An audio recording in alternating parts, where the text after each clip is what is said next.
My mom told me I could go over to the neighbors who usually babysat me. I told my mom that she had a spider on her head. This year we were going to New York City. It's time for The Appleseed, a show filled with all kinds of stories for you and your family. Sometimes a great story can help you find the words to express your thoughts and feelings. And we hope that in today's stories, you'll find something meaningful that will open up a great conversation between you and your loved ones. I'm your host, Sam Payne. Today on the show, we've got an hour of stories about underdogs. Humankind has always been inspired by underdog stories. I know I have. You have too, right? For thousands of years, we've repeated the story of the little shepherd boy, David, who took down the fearsome giant Goliath. And there are other underdog stories we all know too, right? No matter how many times we've heard the story of Cinderella, for example. Our hearts break for Cinderella when her stepsisters head off to the ball without her. And we cheer for a determined kid named Rudy to make the Fighting Irish football team. You're 5 feet nothing, 100 and nothing, and you got hardly a speck of athletic ability. And you hung in with the best college football team in the land for 2 years. Oh, heck yeah, right? I mean, you want to stand up and cheer for something like that. I think these stories strike a nerve because we've all been in situations where the odds felt stacked against us.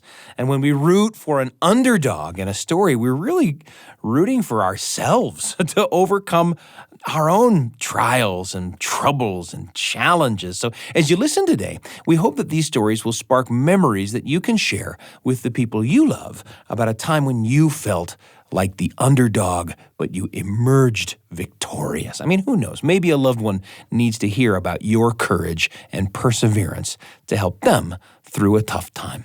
All right, let's get to those stories, shall we? First up, we've got a fractured fairy tale, really, from storyteller Donna Washington.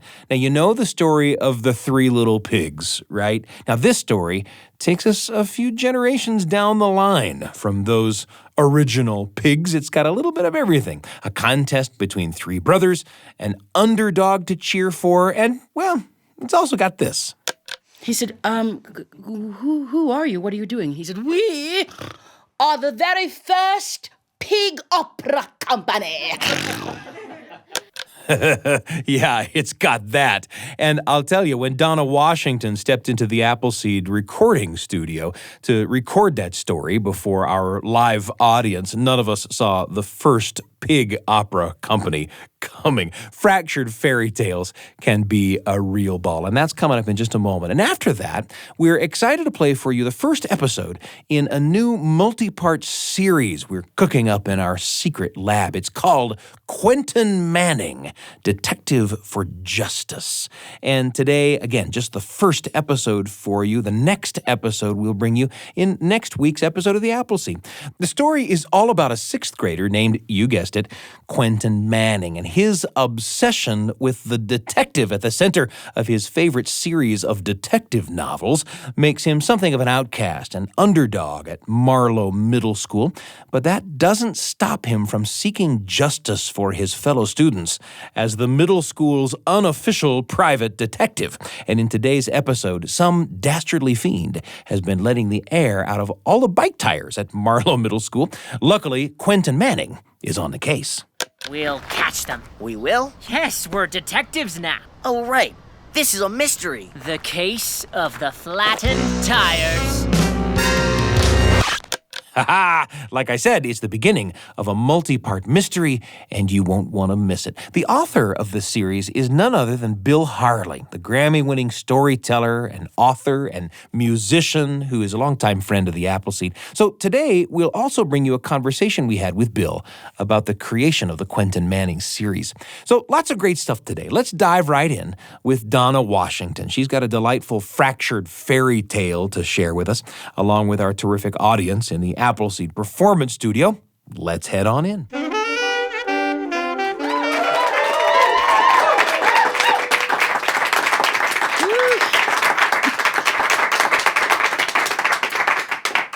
Over the last year and a half, I have done stories I never thought I would do.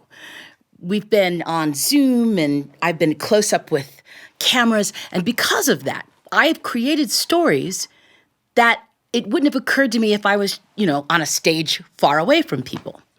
So I'm about to tell you a story that was created in this last year and a half, which I have never told to a live audience before. Meaning I have no idea if it works. Because usually, you let these things sort of run in the wild a little bit and they sort of change. So I have no idea. But I've told it a lot, but to cameras. So let's premiere this story, shall we? And let's hope it works. Okay, I was asked to do an entire evening of fractured fairy tales. But they wanted original ones. And because I was home and not touring, I thought, sure, I can do that. And then after we signed the contracts, I thought, what did I just agree to do? And then it took me 3 weeks of me going, I don't know that I want to do this. I like stories. I'm not in the mood. You ever had that cranky person who sits on your shoulder and says, I don't want to do anything. And then, as often happens, I was in the shower and I figured it out. I think showers are magical. I'm pretty sure they are. I solve a lot of problems in the shower. Maybe it's like the warm water heating. I don't know. Anyway, so this story is a fractured variant of two different stories.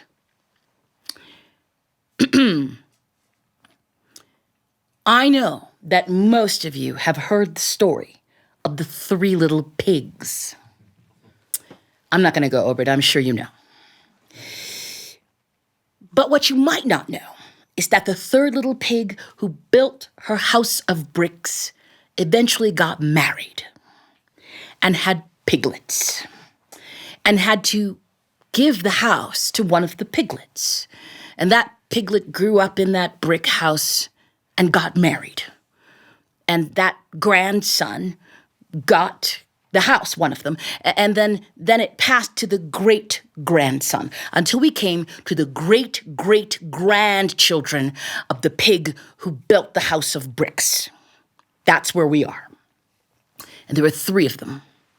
And Papa Pig was getting older, and he had to give the house to one of his piglets, and he wasn't sure which one should have it. And he came up with this fantastic way to figure it out. Now, the three pigs, the oldest one was called Mo, who was a muscly one. And the second pig was called Bo. He was beautiful. And the third pig, well, they didn't name that one for a while, but when they finally did, they did it because he was the most boring pig who ever lived. They called him Practical. But Practical thought that the name Practical was impractical. So he just told everyone to call him Prack. So we have Mo, Bo, and Prack. And Papa Pig called the three of them together and said, one of you's gonna get the house. And Mo said, it's gonna be me, yeah.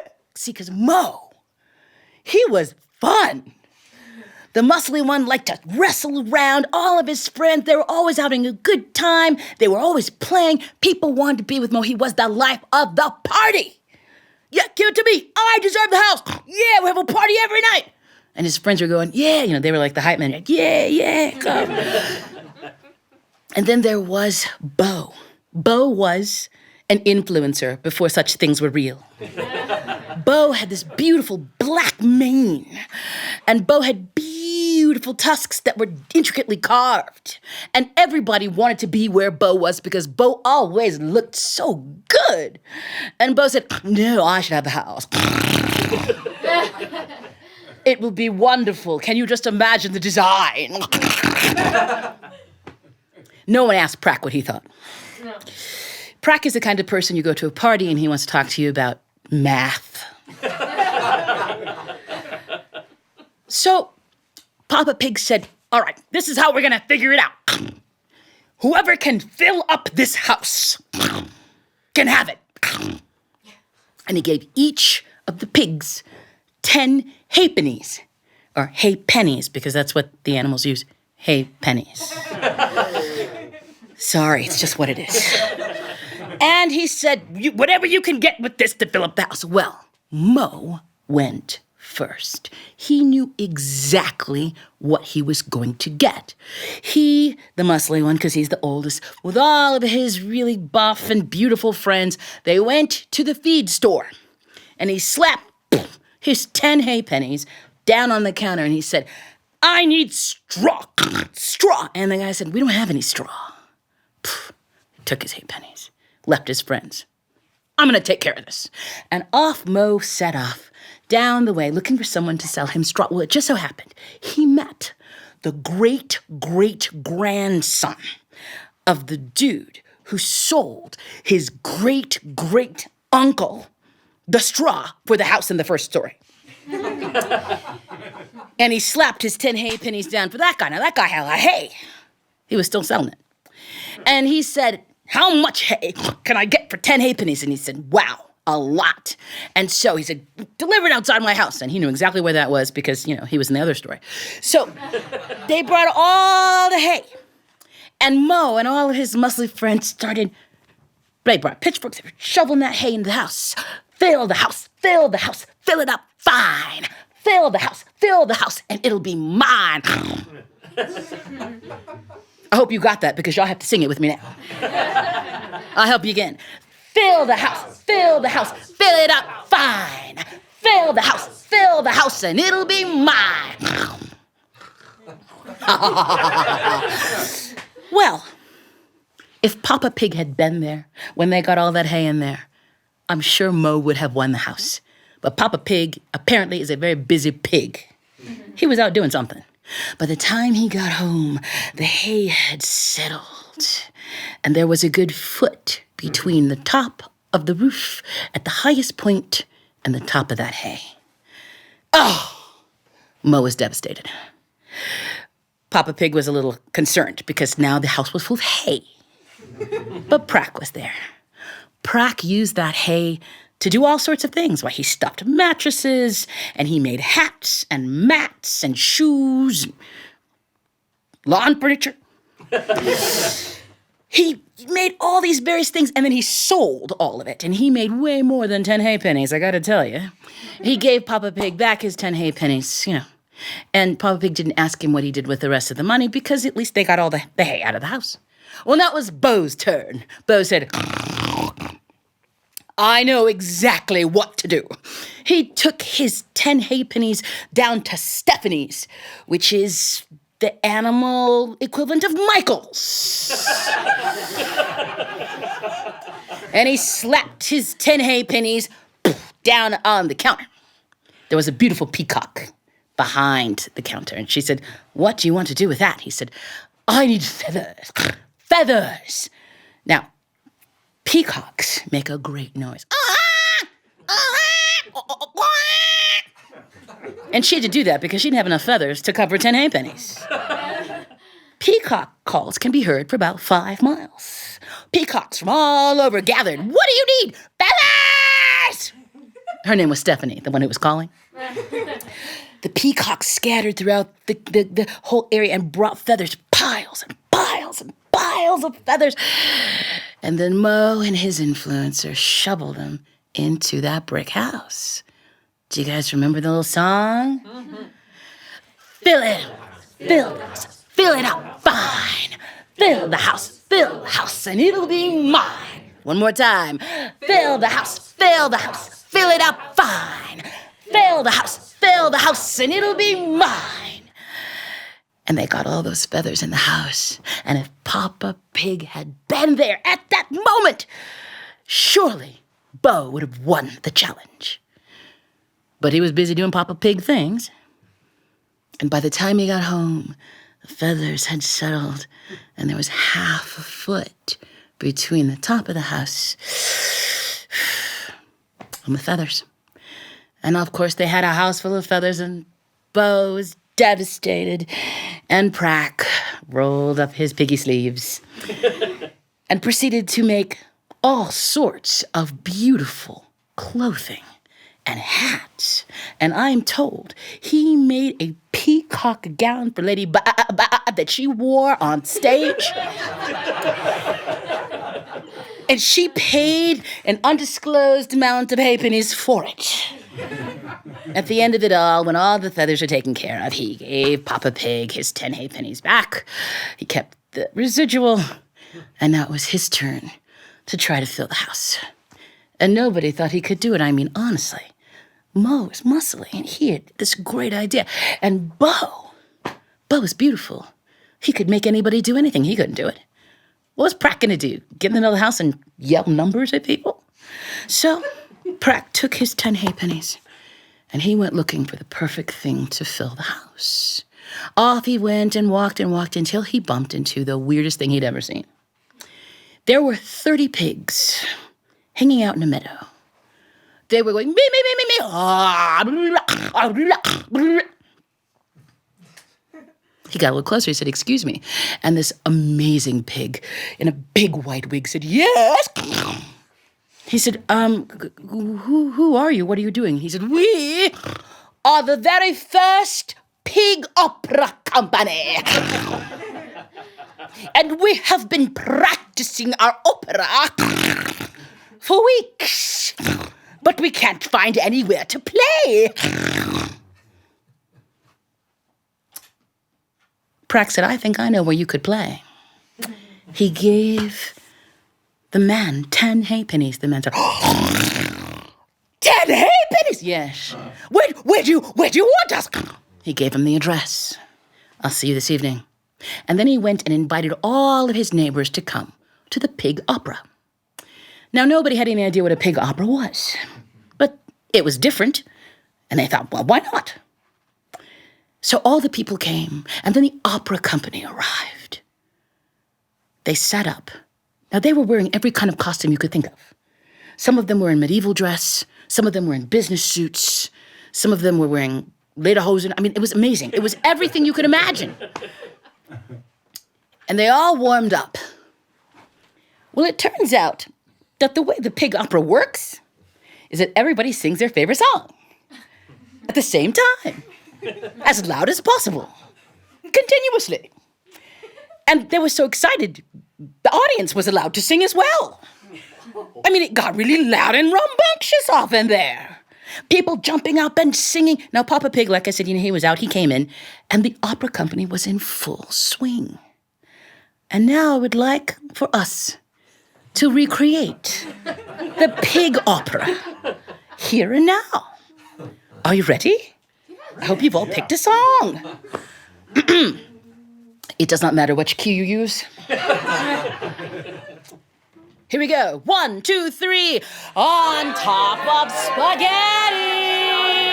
all covered in cheese, I lost my poor meatball when somebody sneezed. It was amazing. You are amazing. Give yourselves a hand. Well done. Papa Pig stood in the doorway in amazement. What is going on in here? Pratt gathered Mo and Bo, and they walked through that entire house. And no matter where they were, they could hear laughing, and they could hear singing, and they could hear the stomping of lots of different kinds of hooved feet. And it was fun. And when it was over, Mo and Bo agreed that Pratt had won the house. He'd filled it with song, and he'd filled it with laughter, and he'd filled it with their friends. He had filled that entire house with their community. And there's nothing bigger than that. When people share stories and laugh and hold on to each other and remember the things that are good about everyone around them and celebrate the things that are different but still make us one. That is what community is. And that is what brings us together. And that is how Pratt won the house.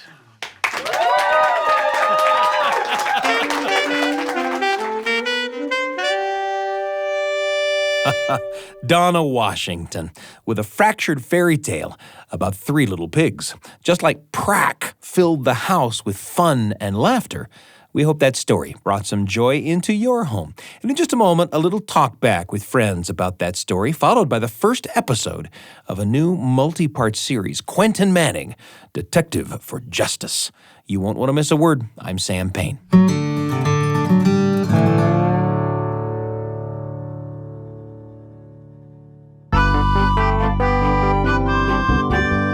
A moment ago, it was our pleasure to join Donna Washington in the Appleseed studio for a fractured fairy tale based on the story of the Three Little Pigs. It's a story that Donna Washington came up with during the pandemic. In fact, that recording was the first time she had performed it in front of a live audience, and it was a real pleasure to be there for that. I'm joined around the desk to talk a little bit about that story by a couple of our Appleseed family members, one of our assistant producers, Lacey Olson. Lacey, thanks for joining me. Good to be here. And Dr. Brian Tanner, one of our producers. Brian, thanks for joining me. Hey, it's great to be here. Brian, where does a story like that take you? Well, I like stories like this where the underdog wins out because they are just inherently kind and decent, rather than like they have some flashy ability or something. And I was thinking about the book and various movies of Charlie and the Chocolate Factory. Oh, sure, yeah. Where you've got this whole colorful array of children from all over the world with big, bright personalities. And next to them, Charlie's just kind of a wah, wah, just like very normal boy. But at the end of the day, because of his kindness, because he's not as outlandish, and because of his integrity, he's the one who ends up with the prize. And I love stories like that where, just like Prack in this story, it's just he says, instead of just doing something splashy myself, I'm going to make space for the people around me and for my friends and family. And I just think that's a really beautiful place for a story to go. There's such a wonderful moment in the Gene Wilder Charlie and the Chocolate My Factory favorite, film, yeah. right? Classic. The so shines a good deed in a weary world, right? Yeah. That paraphrase of Shakespeare. Right? Yeah. That comes back to me when I think, gosh, sometimes all I can do right now is a kindly deed. I can always choose to do that. Yeah. So often we encounter a story, a hero story, in which the biggest and strongest is the winner. I don't feel like the biggest and strongest. I feel like if I have virtues, they're not that I'm big and strong, but I can decide to be nice, right? Well, the listeners can't see, but I'm pretty big and strong. How about you, Lacey? I don't mean to quickly get off of that comment. Yes, Brian, thank you. Lacey. I can't even get my thoughts out anymore. Yes, Brian is big and strong. Yeah, that's Will right. confirm. Thank you, guys. Yeah, I'm the overdog. So. But no, just to piggyback that, can I just say, I think everybody should have a pig opera at some point. I think sitting in a room with all of my friends, just all of us singing our favorite songs out loud at any key, I think that'd be the funnest time. But I think it does roll back into that idea of, throughout this story, his brothers Bo and Mo, and they're trying to enhance their big qualities and show off what they can do to be the biggest and the best. Yeah. And Prack is just such a reasonable person, being practical. Yeah. And I love that he just does the most simple thing. He just invites people into his house. They just all sing songs. And I feel like everybody gets a little bit of, oh my gosh, what over-the-top thing can I do? What big notion can I make to make an impact on whatever is going on, right? Sure. And most of the time it's get a room of people, sing songs together, tell stories, just hang out. Yeah. I mean, it's probably important to say there's nothing wrong with ambition, right? There's nothing wrong with wanting to do heroic-sized things, right? But you can decide to be reasonable every moment of every day. You can decide to be kind every moment of every day. There are opportunities that the opportunities for us to exhibit the kinds of behaviors that win the day in some of these underdog stories is before us always. Right? Yeah. Oh yeah. And another thing that I really like is that when Bo and Mo are making these big grand gestures, it's like, who comes in and quietly cleans up the mess? Yeah. It's Prack. They just kind of left the mess and went on, and he doesn't do it with any fanfare like, oh, look at me, I did all these things, but it's just kind of quietly and decently doing that, and I admire that. Yeah, it's kind of that integrity thing of like, what would you do if no one was watching you? Yeah. Just like, Right. Doing the right thing just because it's right, and it's a kind thing to do. Yeah. Yeah. I like that. And I think there's a temptation sometimes to need fanfare to tell you that you've done a good job. Yeah. And if there's a I think it's a super desirable quality to be the kind of person that can do the right thing, know you've done the right thing, and for that to be enough. Because so often in your life, the things that you do, the good things that you do, are not met with any kind of fanfare. Yeah. Oh, yeah. And if you need that, that's tough. Yeah. And I think sometimes I struggle with that, thinking, is it enough that I did the thing that I thought to be right? And is that enough? Yeah. I also think there's a point though where, it is good to tell people that you recognize that they are trying and that they're doing good things. Sometimes everybody needs a little bit of encouragement to keep doing those things. And I think there's a little bit of something that tells us that we should be that person to reach out and to be the person to let others know that we recognize those things because it'll come back to us. Mm-hmm. Yep. Lacey, I think you're a good person. Oh, thank you. Brian, I think you're big and strong. You aren't wrong. But that's got to be enough. Well, so fun to listen to that story and so fun to chat about it with Lacey and Brian. It's brought back a memory for me that I'd like to share as today's entry in the Radio Family Journal. The Radio Family Journal with Sam Payne. A tiny little story for you and your family. Right when you need it. On the Appleseed.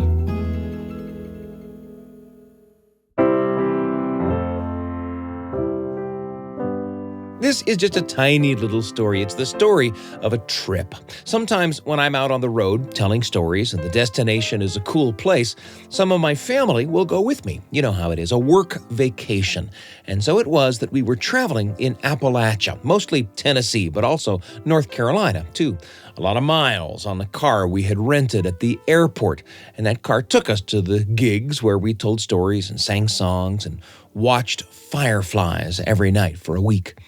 Now, other than the work stuff, where our schedule is set by the folks for whom I'm telling stories and singing songs, my wife, Suzanne, is kind of the leader on a trip like this. She's the one who did the research on good places to eat, interesting places to visit, stuff like that. And she's really, really great at it. Our trip is filled to the rafters with fun stuff to do, great food. It's a kick traveling with Suzanne and fun traveling with our daughter, Leah, too, who, as it turns out, has never seen fireflies before this trip. We don't have them in the part of the country where we live.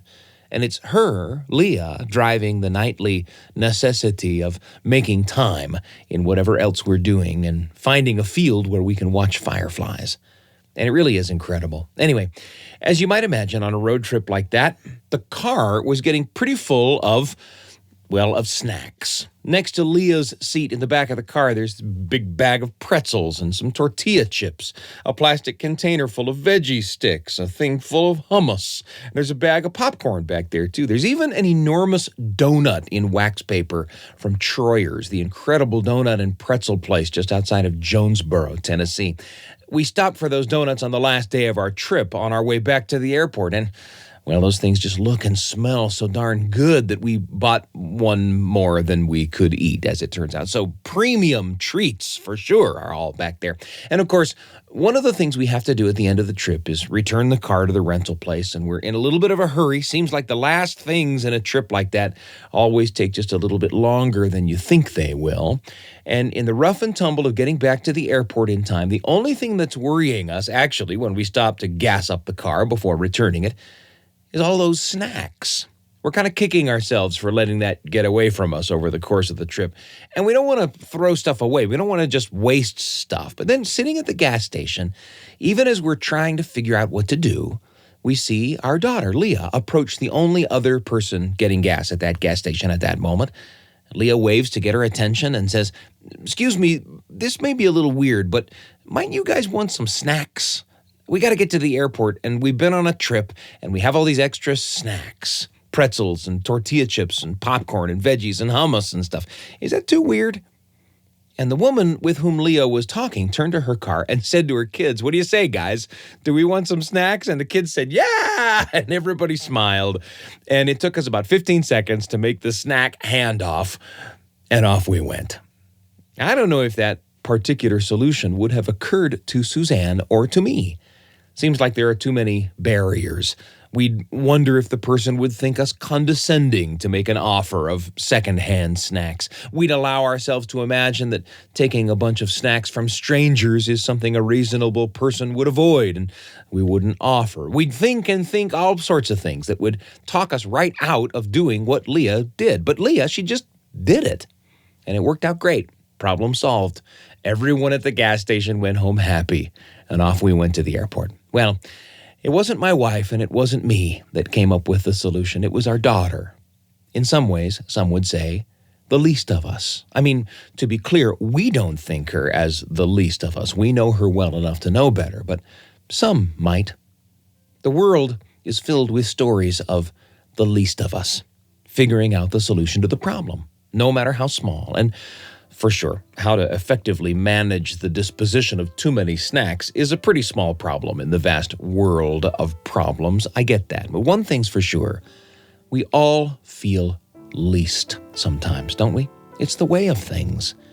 And feeling least sometimes shuts our mouths, stills our hands, when really, even as least as we feel, we might be exactly the solution a problem needs.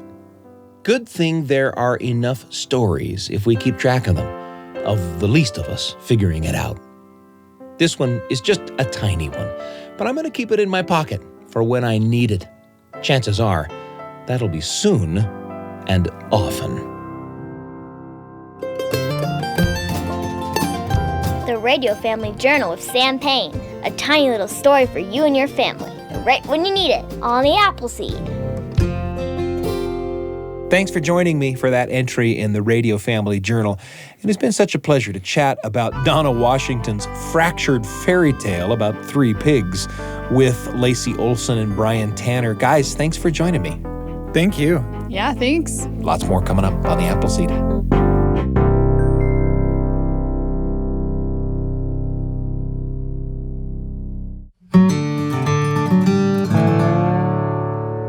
In an hour of the Appleseed that has already contained a terrific story from Donna Washington, a fractured fairy tale about three pigs, we're about to bring you a real surprise. We're super excited about this. Over the last little while on the Appleseed, you may have heard other audio dramas cooked up in the secret Appleseed lab. And we've got something really special for you today.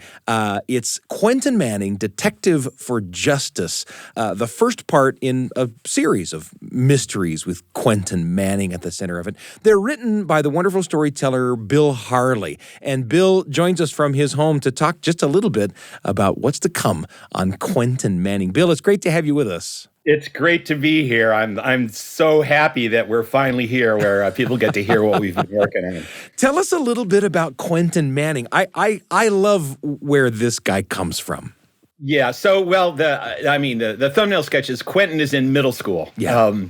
He's at Marlowe Middle School, and he's in 6th grade. So this is his first year, and he is a total romantic, and he's in love with this whole series of detective novels. So he decides that he's going to be a detective in the middle school. And, of course, he needs an assistant, and so he enlists his friend Sam Turnquist. And Sam's major concern is, where is my next meal coming from? So that's kind of what's driving him. And what's driving Quentin is this notion, this romantic notion of justice, that somehow he's going to make the world safer for all of us. And he's really kind of a classic fool. And I don't mean that in a negative sense, but he has a vision of the world, and he doesn't really care if the rest of the world agrees with him. So which is the reason he's doing it, and also causes a lot of mayhem and problems. As you became acquainted with Quentin, as Quentin's creator, right? Are there things that you've learned from Quentin? Things that as Quentin unfolded before you, you thought, good heavens, that's something that I can take with me in my life. In the long run, if you get through all these episodes, you're going to find that Quentin's heart is what drives the story. Yeah. And people are always teasing him about it, but in the end, I think what I'm saying in this is, what else do you have other than that? Trying to be true to what you think is right. And that is really kind of what wins the day, despite all the mayhem. You don't mind if someone fails. You want them to keep trying, and for a good reason. And this is who Quentin is. That he's just going to keep going even when things are falling apart around him. And what we're about to hear is the first part of the first Quentin Manning mystery. And this mystery is going to unfold over 2 episodes of The Appleseed. But it really is just the beginning. Set up for us this mystery and tell us just a tiny bit about some of the mysteries to come. This one has to do with the fact that he comes out at the end of the day and find out that the tires on all the bikes behind the school have been flattened. And he says, "We've got a mystery." And Sam is like, "What's the mystery? I don't get it." So that's the question that's posed. And every episode, there is something that they're after. There's one where these trading cards have been confiscated by the vice principal, and Quentin decides that they shouldn't have been, and so he's going to get them back. So one after another, there's all these things that could happen at a middle school. Yeah. Well, we're excited to bring it to you. This is part 1 of Quentin Manning, Detective for Justice, the case of the Flattened Tires, written by Bill Harley, brought to life in the Appleseed Secret Lab. And we're excited to bring it to you right now.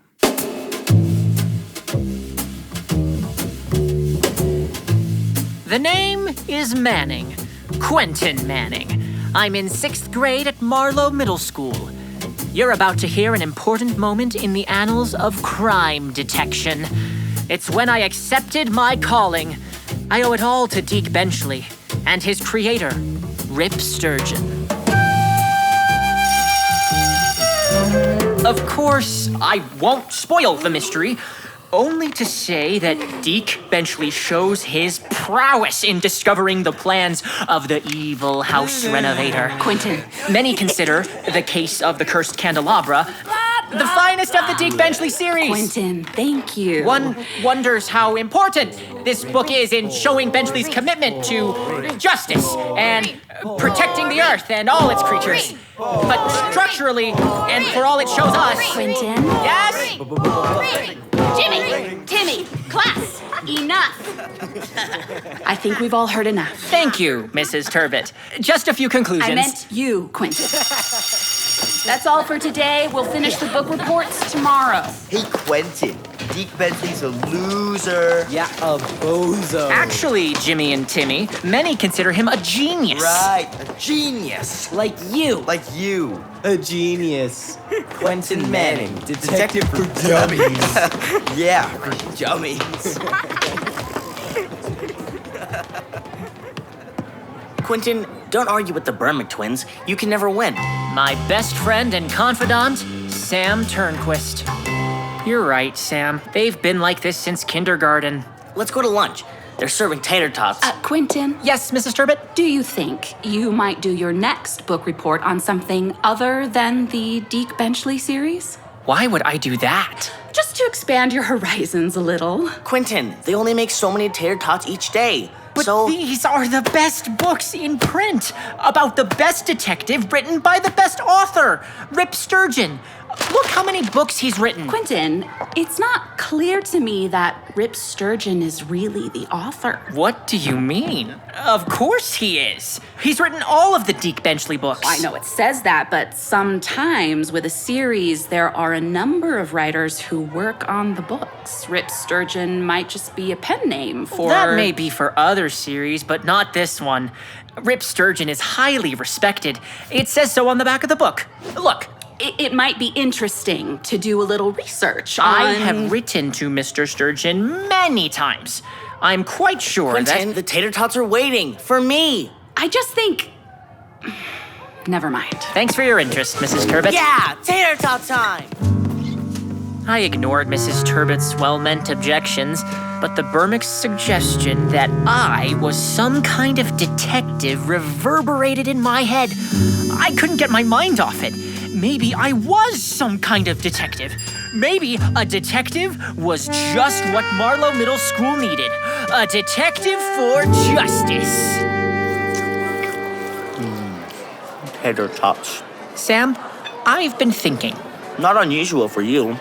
Would you be interested in sharing some of your tater tots? May I? Sure. Thanks. I think we're ready. Ready for what? I think this school needs a detective. A what? A detective. Like Deke Benchley, to solve mysteries in school. First of all, Deke Benchley is just a story. Second, the school can barely pay for librarians. Forget detectives. And third, what mysteries? We can be the detectives. Why are you using the word we? I need an assistant.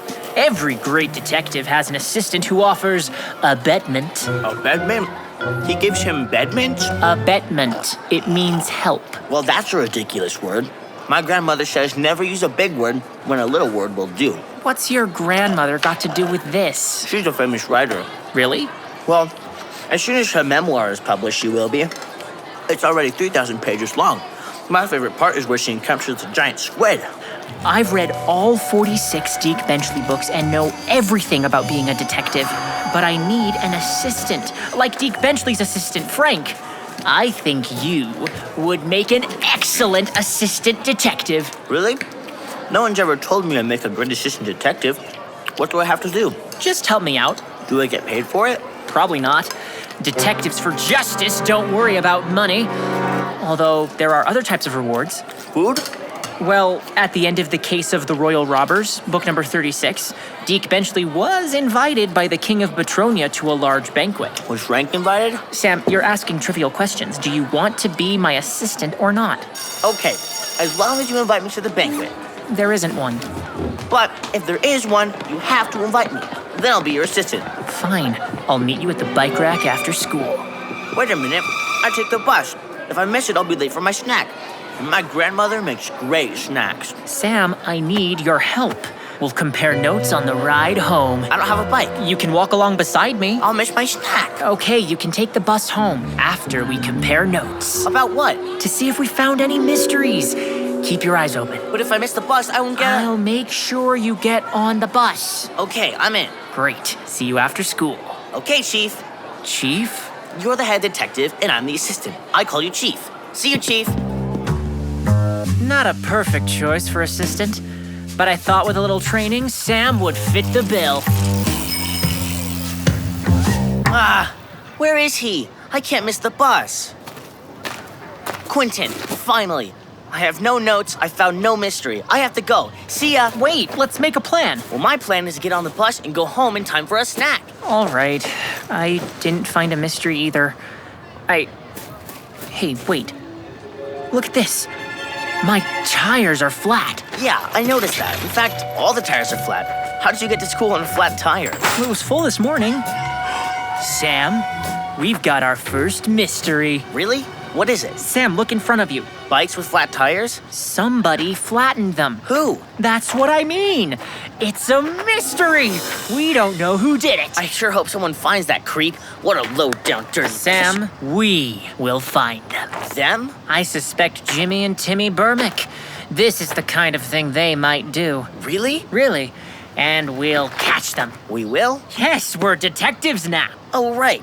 This is a mystery. The case of the Flattened Tires. Great, we've got a mystery. I think I could still make my... Sorry, Sam. I guess we'll both have to walk home. We can talk about the case. Quentin, you live in the opposite direction. All right, you can walk home. Let's plan to be here early. Hey, see you tomorrow. Uh-oh. What? That girl. She's very scary. Hey, look at my tire. Lucky for her, we're here to help. Help? Her? She doesn't need help. No one messes with her. I find out who did this. Excuse me. Bad idea. Don't talk to her. Do you know anything about this? Actually, I do. I was just investigating. Investigating? What do you mean? Well, my assistant and I are investigating the crime scene so we can find the perpetrators. What? Like you're some kind of detectives or something? Precisely. I hate to inform you, but you're 6th graders. And detectives. You've got to be kidding. I don't kid about crime. You're Sam Turnquist, right? You're in my math class. Yeah, sort of. And who are you? Quentin Manning, Detective for Justice. At your service. May I ask your name, ma'am? Ma'am, my name is Sydney Plum. Nice to meet you. Don't worry. I'll get to the bottom of this. Well, while you guys investigate, I'm gonna go tell my mom. I think we can take care of this. No need to involve parents. Maybe you don't know who my mom is. I guess her name is Mrs. Plum? Mrs. Plum? Your mom is Mrs. Plum? Sam, it makes sense her mother's name is Mrs. Plum. Her last name is Plum, so there's a very good chance her mother's name is Plum. That's not what I mean. It's the Mrs. Plum. Right. Sam, Plum is not an uncommon name. There may be hundreds, even thousands. So there's no the Mrs. Plum. As a matter of fact, I know of another Mrs. Plum who works right here at the school. That's what I'm saying. The Mrs. Plum. You probably know her too. She's the custodian. You know, the one that threatened to tie the boys up by their ankles if they used magic markers on the walls? Quentin. To my mind, she's too severe. And you know how they say that custodians always smell like disinfectant? Whew. Boy, you can really smell her coming. Quentin! It's true. That's what I'm saying. Her mom is that Mrs. I've never Plum. really had any interactions. Oh, wait! The Mrs. Plum! That's what I'm saying.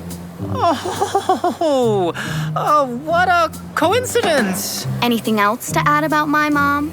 No, ma'am. So, I'll just go tell my mom about it if that's all right with you. That's perfect. Thanks. Yes, an excellent idea. Tell her I'll be interviewing her tomorrow. I'll do that. Well, that was productive. It was? We've got someone we can ask for information. Let's meet here tomorrow morning at 7:45. 7:45? Are you kidding? The buses don't even get here until 8. I know, but this case requires a stakeout. A what? A stakeout. Deke Benchley does it all the time. But I won't be here. The bus gets here at 8. Have your mom bring you. But that means getting up even earlier. My mom has to be at her job at 7:30, and my grandmother doesn't drive. Sam, a good detective has to give up creature comforts for a case. Whatever creature comforts are, I don't think I want to give them up, and I'm only an assistant. You won't regret it. Wait until we solve our first case. Think of all the people we will help. You'll be proud. There better be a banquet. Tomorrow morning, 7:45. Other than the little mix-up about Mrs. Plum, things were going great. I had an assistant and a case, and I had my suspicions about who the culprits might be. When it came to mayhem, it was always possible the Burmix might be involved.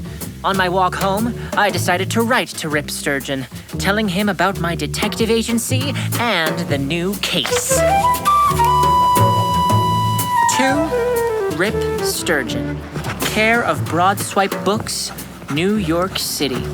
Dear Mr. Sturgeon, I am happy to inform you that, influenced by your portrayal of Deke Benchley, I have gone into business as a detective for justice. We, and I include my recently retained assistant, Sam Turnquist, are already investigating an important case. I have also recently noticed that in the case of the Phantom Park Ranger, book number 12, that you have misspelled Deke Benchley's office manager's name.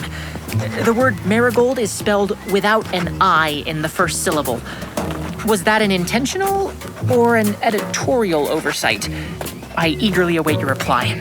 Sincerely, Quentin Manning, Detective for Justice. Oh, P.S. My language arts teacher questioned your existence. I did not laugh at her ridiculous suggestion, but assured her that you were a living, breathing author. And so, it was time to set the trap. I believed the only question was what we would do with the tire flatteners once they were caught.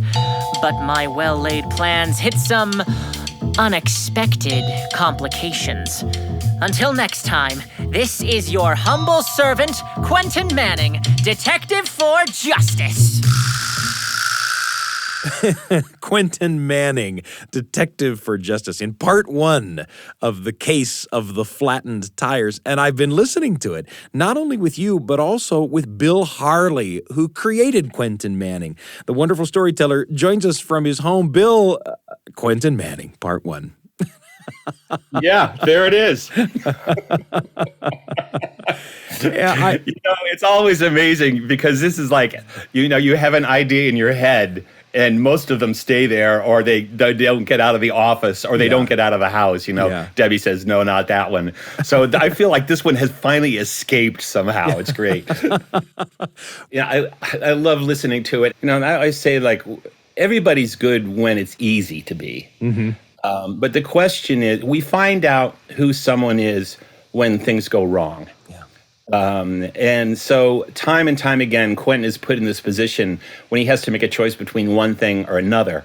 And sometimes his choices are infuriating, but after you understand who Quentin is, they make perfect sense, and they only reinforce who he is. So really, as wild and nutty as it is, it's also kind of an examination about who we are as people. Sure. At least I hope so. Yeah. As it goes on, the relationship between Quentin and Sam is really what's driving this. They have this, this pattern that's going back and forth that I hope kind of aligns with all those kind of famous, kind of bickering comic duos that we've seen over the years. And that's who I want Quentin and Sam to be. Well, it was sure fun listening to part 1. Part 2 of the case of the Flattened Tires coming up on next week's episode of The Appleseed. And what a pleasure. Bill, thank you so much for joining us. It's my pleasure, Sam. I'm just happy to be here with you. It's been a pleasure to be part of this hour with you on The Appleseed, where great stories can change your family's world. Before we go, we wanted to say thank you to those of you who have taken the time to send an email to the show or to leave us a thoughtful review on your favorite podcast platform. A listener said The Appleseed is such a great podcast that our whole family loves storytelling, great tales from all walks of life, and always great family entertainment. Would highly recommend this show to anyone who likes a good story. I can't tell you how thankful we are for that recommendation. Thanks so much. If you like the show, feel free to leave us a review or rate us. That helps other people find The Appleseed. And of course, you can also send us a note by email at theappleseed@byu.edu. We love to share the notes that people share with us. And who knows, we might just read yours on the show. We're pleased and proud to be among the many shows in the BYU Radio family of programs. And you can find this episode or any episode from our archive on the BYU Radio app at byuradio.org/Appleseed or by Googling the Appleseed Podcast. I'm Sam Payne, and I can't wait to be with you again on the Appleseed.